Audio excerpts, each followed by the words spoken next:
बाबा राम रहीम और उनकी बेटी हनीप्रीत के बारे में एक ऐसा काला सच जिसे सुनकर आप चौंक जाएंगे। और सरकार खोलने जा रही है 118 सालों से बंद कोणार्क मंदिर का रहस्यमय द्वार। क्या होगा इसके पीछे और कैसे अंडरवर्ल्ड के कारण बर्बाद हो गया अभिनेत्री मोनिका बेदी का करियर, आज की इस वीडियो में हम आपको बताएंगे। और साथ ही अटल बिहारी वाजपेयी जी की कैसी रोचक कहानी आपको बताएंगे जिसे सुनकर आप भी उनके फैन हो जाएंगे। बस आप वीडियो के अंत तक हमारे साथ बने रहिए। नंबर 1, खुद को मैसेंजर ऑफ गॉड कहने वाले बाबा रहीम के कुकर्मों के बारे में अब कौन नहीं जानता। एक ऐसे बाबा है जो तेल के बजाय पानी में पकौड़े तलने का दावा किया करते थे। एक सन्यासी होने के साथ साथ एक एक्टर, सिंगर, राइटर और फिल्म मेकर भी हैं। इन्होंने अपनी जीवनी पर एक फिल्म भी प्रोड्यूस की है जिसमें एक्टिंग से लेकर निर्देशन तक हर क्षेत्र की कमान खुद ही संभाली थी। लेकिन फिलहाल बाबा राम रहीम रेप और मर्डर के आरोप में सलाखों के पीछे सजा काट रहे हैं। इसके अलावा राम रहीम अपनी मुंह बोली बेटी हनीप्रीत कौर के साथ अवैध संबंधों को लेकर भी चर्चा में रहे हैं। दुनिया के सामने बाप बेटी के रिश्ते का ढोंग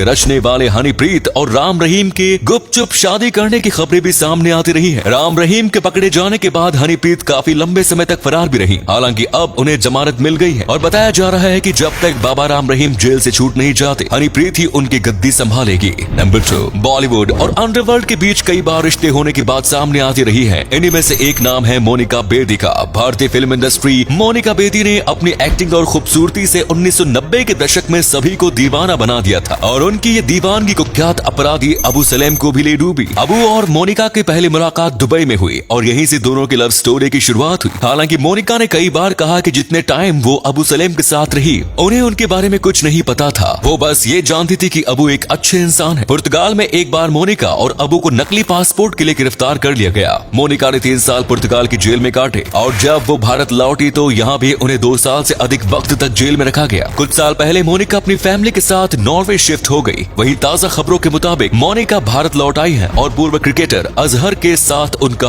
अफेयर चल रहा है। नंबर 3, सरकारें आएंगी जाएंगी, पार्टियां बनेंगी बिगड़ेंगी, लेकिन ये देश रहना चाहिए। इस देश का लोकतंत्र अमर रहना चाहिए। हमारे पूर्व प्रधानमंत्री अटल बिहारी वाजपेयी जी के ये बोल आपने भी जरूर सुने होंगे। उनका व्यक्तित्व ऐसा था कि सदन में प्रतिद्वंदी अपनी पार्टी के नेताओं से ज्यादा उनके ऊपर भरोसा करते थे। 1994 में जिनेवा के मानवाधिकार सम्मेलन में पाकिस्तान प्रधानमंत्री बेनजीर भुट्टो ने भारत की शिकायत करते हुए कहा था कि कश्मीर में लोग खुश नहीं हैं। सरकार ने धारा 370 लगा रखी है। उस समय भारत में पीवी नरसिम्हा राव की सरकार थी। राव ने सोचा कि अपने देश से किसे भेजा जाए जो बेनजीर भुट्टो को जवाब दे सके। उन्होंने देर न करते हुए प्रतिपक्ष के नेता अटल बिहारी वाजपेयी जी को सम्मेलन में भेजा। अटल जी को देखकर बेनजीर भुट्टो चौंक गई और बोले कि ये कैसा विचित्र लोकतंत्र है जहाँ देश का प्रतिनिधित्व करने के लिए विपक्ष के नेता को भेज दिया जाता है। कुछ ऐसा अटल के व्यवहार और चरित्र, और इसीलिए उन्हें आज भी भारत के इतिहास का सर्वश्रेष्ठ प्रधानमंत्री कहा जाता है। नंबर 4, ओडिशा के पुरी के नजदीक भगवान सूर्य को समर्पित एक मंदिर है जिसे कोणार्क मंदिर कहा जाता है। इस मंदिर में कई रहस्य छिपे हुए हैं जिनके ऊपर से जल्द ही पर्दा उठने वाला है। मंदिर का एक द्वार पिछले 118 सालों से बंद है जिसे पुरातत्व विभाग की मदद से खोला जाएगा। इस दरवाजे को सन 1903 में अंग्रेजों द्वारा रेत और मिट्टी से बंद कर दिया गया था। अंग्रेजों ने कहा कि मंदिर को गिरने से बचाने के लिए ऐसा किया गया है, लेकिन आसपास के लोगों का मानना है कि अंग्रेजों ने यहाँ पर अपना कीमती खजाना छिपाया था जो उन्होंने देश के अलग अलग हिस्सों से लूटा था। वहीं कुछ लोगों का कहना है कि यहाँ अन्य रहस्य भी मिलने के संकेत हैं। 13वीं शताब्दी के इस मंदिर में दरवाजे के पीछे क्या हो सकता है, इस बारे में आप अपने विचार कमेंट्स बॉक्स में जरूर बताएं। नंबर 5, दिव्या खोसला और भूषण कुमार की लव स्टोरी किसी फिल्म की कहानी से कम नहीं। दिव्या का फिल्मी करियर बहुत ज्यादा लंबा नहीं रहा। वो एक साधारण पंजाबी परिवार से ताल्लुक रखती है। पहली बार सन 2004 में उन्होंने तेलुगु फिल्म से अपने करियर की शुरुआत की थी। इसके बाद फिल्म अब तुम्हारे हवाले वतन साथियों के सेट पर उनकी मुलाकात टी सीरीज के डायरेक्टर भूषण कुमार से हुई। भूषण कुमार को दिव्या की सादगी इतनी पसंद आई कि पहली मुलाकात में ही वे उन्हें दिल दे बैठे। दिव्या ने एक इंटरव्यू के दौरान बताया था कि भूषण उन्हें रोज मैसेज करते थे। उन्हें लगा कि भूषण एक अमीर घराने के लड़के हैं और उनका भूषण से बात करना ठीक नहीं। इसके बाद भूषण ने अपने कजिन के जरिए दिव्या तक अपने दिल की बात पहुंचाई। दिव्या के परिवार वालों ने भूषण कुमार से मुलाकात करवाई और दोनों का रिश्ता पक्का हो गया। अब इनके रिश्ते को 16 से अधिक साल हो चुके हैं और खुशहाल जिंदगी व्यतीत कर रहे हैं। अगले फैक्ट पर जाने से पहले इस फोटो को ध्यान से देखिए और बताइए कि आपको किसका फोटो दिखाई दे रहा है। इससे पता लगेगा आपका दिमाग और आपकी आंखें कितनी तेज हैं। मिलते हैं आपको 5 सेकंड्स।